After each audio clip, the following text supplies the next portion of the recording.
السلام علیکم ورحمۃ اللہ وبرکاتہ۔ الحمد للہ الذی ارسل الریاح بشرا بین یدی رحمتہ،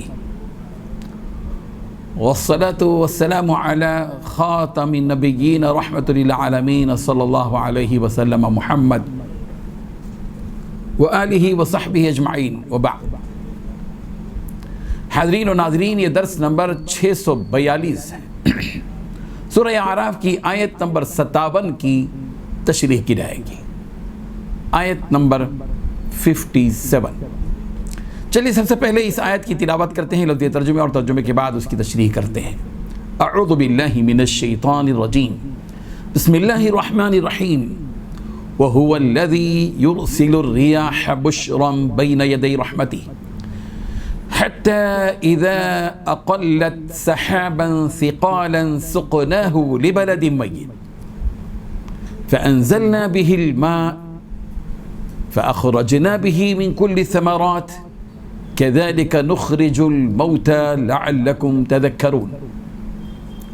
وهو الذي، اور وہی ہے وہ جو یرسل بھیجتا ہے، الریاح ہوائیں، بشرا خوشخبری دینے والی، بین یدی رحمتی اپنی رحمت سے پہلے، حتیٰ یہاں تک کہ اذا جب، اقلت وہ اٹھاتی ہیں، سحابا ثقالا بھاری بادلوں کو، سقناہ تو ہم ہانکتے ہیں ان کو، لبلد میت ایک مردہ شہر کی طرف، فانزلنا پھر ہم اتارتے ہیں، بھی ان کے ذریعے سے، الماء پانی، فاخرجنا پھر ہم نکالتے ہیں، بھی اس کے ذریعے سے، من کل الثمرات ہر طرح کے میوے، کذالک اسی طرح، نخرج ہم نکالتے ہیں، الموتى مردوں کو قبروں سے، لعلکم تاکہ تم تذکرون نصیحت حاصل کرو۔ ترجمہ یوں ہے، اور وہی تو ہے جو اپنی رحمت یعنی بارش سے پہلے ہواؤں کو خوشخبری بنا کر بھیجتا ہے، یہاں تک کہ جب وہ بھاری بھاری بادلوں کو اٹھا لاتی ہے تو ہم اس کو ایک مری ہوئی بستی کی طرف ہانک دیتے ہیں، پھر بادل سے بارش برساتے ہیں، پھر بارش سے ہر طرح کے پھل پیدا کرتے ہیں، اسی طرح ہم مردوں کو زمین سے زندہ کر کے باہر نکالیں گے۔ یہ آیات اس لیے بیان کی جاتی ہیں تاکہ تم نصیحت پکڑو۔ اس آیت میں 6 باتیں بتلائی گئی ہیں۔ پہلی بات، اللہ وہ ہے جو اپنی رحمت سے پہلے ہواؤں کو خوشخبری دینے والی بنا کر بھیجتا ہے۔ نمبر 2، یہاں تک کہ جب وہ بھاری بادل کو اٹھا لیتی ہیں تو ہم اس کو مردہ زمین کے لیے روانہ کرتے ہیں۔ نمبر 3، پھر ہم اس کے ذریعے پانی نازل کرتے ہیں۔ نمبر 4، پھر ہم اس کے ذریعے نکالتے ہیں ہر طرح کے پھل۔ نمبر 5، اسی طرح ہم زندہ کریں گے مردوں کو۔ نمبر 6، تاکہ تم نصیحت حاصل کرو۔ بزرگان محترم، رب ذوالجلال کی قدرت کی نشانیاں بہت سی ہیں۔ دیکھو زمین کو، یہ بھی قدرت کی نشانی ہے۔ دیکھو آسمان کو، یہ بھی قدرت کی نشانی ہے۔ دیکھو سورج کو، یہ بھی قدرت کی نشانی ہے۔ دیکھو چاند کو، یہ قدرت کی نشانی ہے۔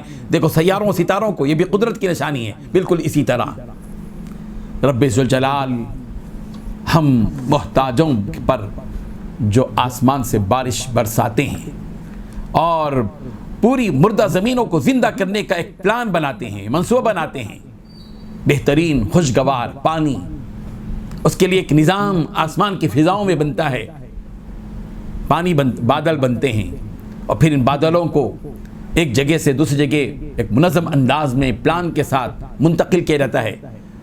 پھر وہ بادل ایک بستی کو جو مردہ ہوتی ہے زندہ کرتے ہیں، اور پھر اس کے بعد اس بارش کے ذریعے سے مختلف قسم کے پھل پھلاریاں، ترکاریاں، اناج، غلہ سب کچھ پیدا ہوتا ہے۔ رب ذوالجلال نے اسی حقیقت کو اس آیت میں بیان کیا، وَهُوَ الَّذِي يُرْسِلُ الرِّيَاحَ، وہی ہے وہ اللہ جو ہواؤں کو بھیجتا ہے، بشرم بین یدی رحمتی اپنی رحمت کے نازل کرنے سے پہلے خوشخبری کے طور پر۔ پھر کیا ہوتا ہے؟ حَتَّى إِذَا أَقَلَّتْ سَحَابًا ثِقَالًا سُقْنَاهُ لِبَلَدٍ مَيِّتٍ، یہاں تک کہ وہ ہوائیں وزنی بادلوں کو اٹھاتی ہیں اور پھر منتقل کرتی ہیں، تو پھر سقناہ لبلد میت ہم مردہ زمین کو پانی پلاتے ہیں، سیراب کرتے ہیں۔ فانزلنا به الماء، پھر ہم بارش برساتے ہیں اس کے ذریعے سے، فاخرجنا به من كل ثمرات، اور ہر قسم کے پھل پھلاریاں ہم اس سے نکالتے ہیں۔ یہ رب ذوالجلال کا کمال ہے، اس کی قدرت ہے، اس کی طاقت ہے۔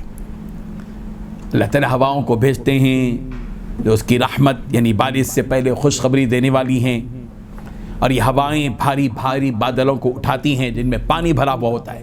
اللہ اکبر، پانی بھرا ہوا بادل، وزنی بادل۔ جب آپ فلائٹ سے جاتے ہیں اوپر، ہوائی جہاز کا سفر کرتے ہیں، تو آپ دیکھتے ہیں کہ روئی کی گالوں کی طرح بڑے بڑے چٹان، بڑے بڑے پہاڑ بادلوں کے ہوتے ہیں، اور وہ بھی سفر کر رہے ہوتے ہیں جیسے آپ سفر کر رہے ہوتے ہیں، یا تو آپ کی موافق جانب میں یا تو آپ کی مخالف جانب میں وہ سفر کر رہے ہوتے ہیں، بڑی تیزی کے ساتھ جا رہے ہوتے ہیں۔ یہ کہاں جا رہے ہیں؟ یہ کیوں جا رہے ہیں؟ یہ کون بھیج رہا ہے؟ یہ کون ان کو ایک جگہ سے دوسری جگہ منتقل کر رہا ہے؟ وہی وہ اللہ جس نے زمین اور آسمان، چاند و سورج، ستاروں اور سیاروں کو پیدا کیا۔